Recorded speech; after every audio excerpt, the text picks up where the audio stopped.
Anda masih bersama kami di CNN Indonesia Newscast. Dewan Pengawas KPK mengumumkan hasil putusan sidang etik atas Ketua KPK Firly Bahuri. Dewan Pengawas menyatakan Firly Bahuri bersalah melanggar kode etik setelah mengendarai helikopter mewah dari Palembang ke Batu Raja. Meskipun dinyatakan bersalah, Ketua KPK Firly Bahuri hanya dikenai sanksi ringan berupa teguran tertulis 2. ICW mengkritik keputusan Dewan Pengawas yang dinilai tidak masuk akal dan semakin berpotensi menurunkan kepercayaan publik kepada lembaga anti rasuah. Apa jawaban Dewan Pengawas? Malam ini sudah bergabung bersama kami dari luar studio melalui sambungan Zoom Ketua Dewan Pengawas KPK, Tumpak Hatorangan Panggabean. Selamat malam Pak Tumpak. Selamat malam. Oke Pak Tumpak, langsung saja ini banyak pertanyaan dari kami wartawan dan juga koalisi masyarakat sipil dan tadi ada kritikan dari ICW. Apa yang mendasari Dewan Pengawas memutuskan hanya memberi sanksi ringan teguran tertulis 2 kepada Ketua KPK Firly Bahuri, Pak Tumpak? Oh gini, kalau soal putusan, di mana-manapun putusan itu selalu ada yang pro dan ada yang kontra. Sama saja dengan putusan pengadilan. Ada yang puas dan ada yang tidak puas. Tetapi semuanya itu kan tergantung daripada majelis hakim, dalam hal ini majelis dewas yang mengadili pelanggaran kode etik itu. Tentunya semua sudah dipertimbangkan di dalam putusan yang dibacakan. Nah, menurut saya, ya sebaiknya kita tidak bicara soal isi putusannya itu apa, sanksinya terlalu ringan atau sanksinya terlalu berat. Itu sepenuhnya sudah dievaluasi oleh majelis yang mengadili perkara itu. Tidak perlu kita diskusikan lagi soal itu. Tidak akan selesai itu. Ada yang pro, ada yang kontra. Oke, tapi apakah kemudian perilaku dari Ketua KPK Firly Bahuri ini tidak dinilai memberikan presiden buruk kepada institusi KPK di mata Dewan Pengawas sehingga kemudian dinilai ini hanya ringan saja begitu kesalahannya, sanksinya ringan saja begitu Pak Tumpak? Nah begini, memang berat, ringan, sedang, atau ringan kalau di dalam peraturan dewas itu adalah tergantung dari dampak yang ditimbulkan.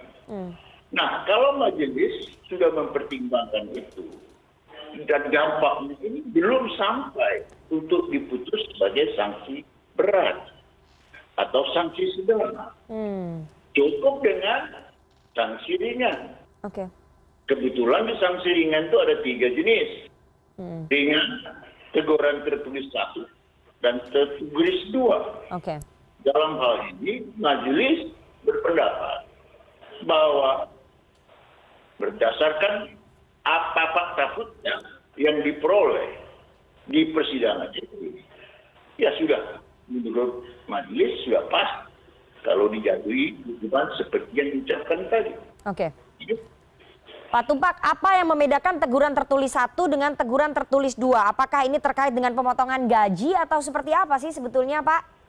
Begini, kalau yang ringan itu ada 3 kategori. Teguran lisan, ya betul. 1.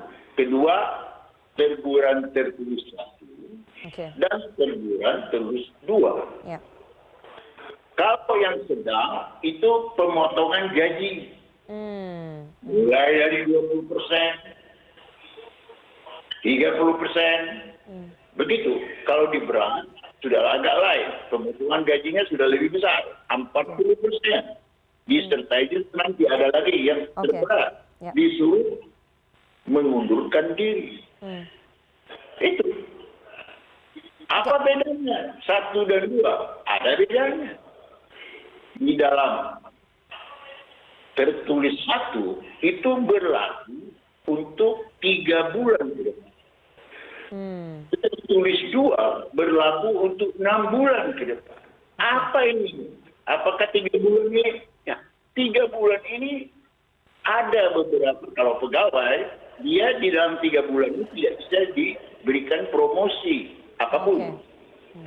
Kalau teguran 2, tertulis 2, selama 6 bulan. Memang bagi pimpinan tidak perlu ada promosi-promosi lagi kan? Tidak mungkin itu. Ya. Ini untuk pegawai. Oke. Gitu. Artinya tidak berdampak apapun kepada Pak Firly dengan adanya sanksi ringan teguran tertulis 2 karena ini berkaitan dengan promosi. Posisinya Pak Firly sudah paling tinggi menjadi ketua KPK. Tidak mungkin kemudian dipromosikan menjadi dewan pengawas. Apa dampaknya kemudian? Bagaimana memberikan efek jerak kepada ketua KPK? Jangan lupa, kalau ketua KPK, teguran lisan pun sudah berat. Okay. Itu semua sudah terbaca oleh publik. Anda merasa itu tidak berat? Okay. Menurut saya itu berat. Jangan diartikan di dalam konteks jenis-jenis hukuman. Diperiksa Dewan Pengawas pun itu sudah merupakan satu hal yang berat kalau seorang pimpinan atau sebagai ketua Dewan Pengawas. Oke. Begitu. Oke, dalam putusan Dewan Pengawas disebutkan hal yang meringankan adalah Firly Bahuri belum pernah melakukan pelanggaran etik. Tapi nyatanya pada tahun 2018 saat yang bersangkutan menjadi Direktur Penyidikan KPK sudah diputuskan ataupun dinyatakan bahwa Pak Firly Bahuri ini melanggar kode etik. Apakah ini tidak menjadi pertimbangan dari Dewan Pengawas pada saat mengambil keputusan ini, Pak Tumpak? Ya ini begini, kita sudah beliau memang dulu, kami belum di situ ya. Okay. Memang dulu ada dugaan pelanggaran etik yang dilakukan oleh yang bersangkutan. Tetapi itu tidak sempat diadili di dalam persidangan etik. Sehingga belum pernah ada keputusan waktu itu. Nah, disinilah kelemahan daripada pimpinan KPK terdahulu. Artinya dulu belum ada Dewan Pengawas, jadi tidak dihitung pelanggaran etiknya begitu. Baru dihitung yang sekarang pada saat sudah ada Dewan Pengawas, ada sidang etik dan menjabat sebagai Ketua KPK. Begitu Pak Tumpak? Begini, dulu pimpinan KPK, Ketua KPK pun kalau melanggar etik disidangkan. Tapi yang menyidangkan adalah komite etik. Ya. Kenapa waktu itu tidak dibentuk komite etik? Itu pertanyaan saya. Sehingga ada keputusan. Oke. Begini, saya ini cukup lama di KPK. Anda kan kenal saya kan? Ya. Saya ini sudah yang keempat kali menyidangkan pimpinan KPK. Oke. Untuk ketua KPK, ini yang kedua kalinya. Tahun 2013 saya pernah juga diminta menjadi anggota komite etik. Mengadili ketua KPK waktu itu, AS. Anda mungkin tahu waktu itu. Hubungan dengan pelanggaran etik. Pelanggarannya apa? Kebocoran draft surat perintah penyidikan. Ya. Pernah dengar itu? Nah, itu kami yang menyidangkan juga. Tapi waktu itu kami sebagai komite etik. Ketuanya waktu itu gubernur kita sekarang, Anies Baswedan. Ya. Saya wakil ketua. Anggotanya Mufti Fajar, mantan seorang hakim dari Jawa Tengah. Anggota satu lagi Bambang Wijayanto. Satu lagi penasihat KPK. Hua. Putusannya ya begini-begini. Peringatan tertulis. Jadi sama begitu ya yang dulu dilakukan oleh yang sudah pernah dibentuk oleh komite etik dengan yang sekarang begitu? Ya, Anda sendirilah menjabarkan itu. Oke, Pak Tumpak, dalam pengambilan keputusan ini kan Dewan Pengawas ada 5 dan semuanya adalah tokoh-tokoh senior yang sudah punya pengalaman panjang di bidang hukum begitu ya. Apakah ada perbedaan pendapat pada saat memutuskan nasib sidang etik ataupun pelanggaran kode etiknya Pak Firly ini di antara 5 Dewan Pengawas? Sama sekali tidak. Itu diputus secara musyawarah mufakat. Tidak ada voting ya Pak? Tidak ada voting. Tidak ada second opinion. Oke. Oke, tapi artinya kelima anggota Dewan Pengawas memang mengakui bahwa perilaku Ketua KPK yang menyewa helikopter mewah itu memang melenceng dari aturan seorang pimpinan lembaga antirasuah. Itu tidak mencerminkan apa yang selama ini digembar-gemborkan ataupun diatur dalam peraturan KPK harus bergaya hidup sederhana begitu?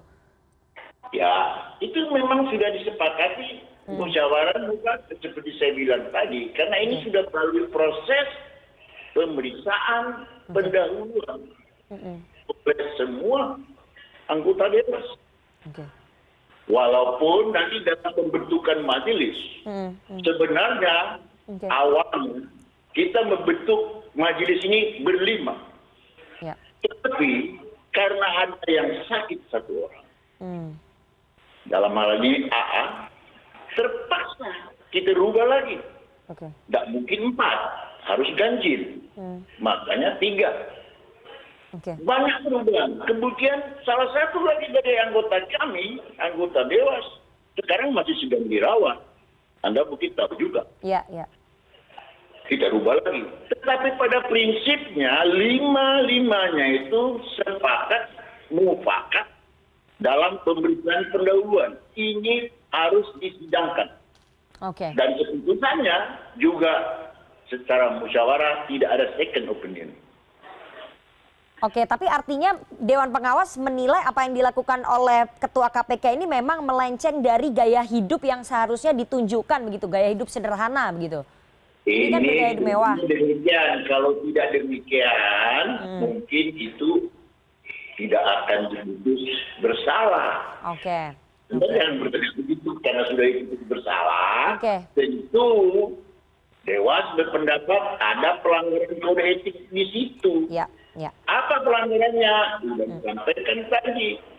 Setiap insan KPK itu harus sadar dalam kedudukannya, menjaga harkat dan martabatnya dimanapun. Begitu. Apa yang bisa Dewan Pengawas sarankan kepada internal KPK? Karena ini dalam sejarah KPK baru pertama Ketua KPK dilaporkan atas dugaan pelanggaran kode etik, pelanggaran gaya hidup mewah dan akhirnya diputus bersalah. Apa kemudian saran Dewan Pengawas kepada internal KPK, Pak Tumpak? Tunggu dulu, saya koreksi dulu Anda. Bukan hidup mewah yang dikenakan. Tadi kewajiban untuk senantiasa menjaga kedudukannya sebagai insan KPK. Begitu. Ada di dalam kode etik kami itu. Kalau bicara hidup mewah itu ada juga, tapi bukan begitu kenanya. Walaupun di dalam persidangan itu juga disampaikan, karena tentunya kita memilih nanti mana yang lebih tepat, lebih kena. Begitu. Pertanyaan terakhir Pak Tumpak, pada hari ini di saat Anda mengumumkan hasil putusan sidang pelanggaran kode etik Ketua KPK Pak Firly Bahuri, di hari ini juga mantan juru bicara KPK, Kepala Biro Humas KPK Febri Diansyah mengajukan pengunduran dirinya karena merasa kondisi politik dan hukum di internal KPK telah berubah. Bagaimana kemudian Dewan Pengawas melihatnya? Apakah memang ada korelasinya, ini bentuk kekecewaan? Atau memang ini melihat ada fenomena yang terjadi di internal KPK yang berubah begitu, Pak Tumpak? Begini, saya kenal baik dengan Febri. Sebelum dia umumkan itu, dia juga sudah mendatangi kami Dewas. Menyatakan bahwa dia ingin mengundurkan diri. Kami berdialog panjang.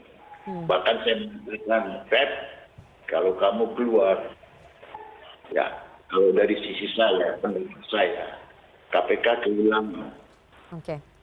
Saya bilang begitu. Dan saya sempat tanya juga, Fed, apakah keluar ini ada kaitannya dengan Dewas? Dia mengatakan, sama sekali tidak, Pak. Begitu. Jadi jangan Anda berpikir ada kaitannya ke situ.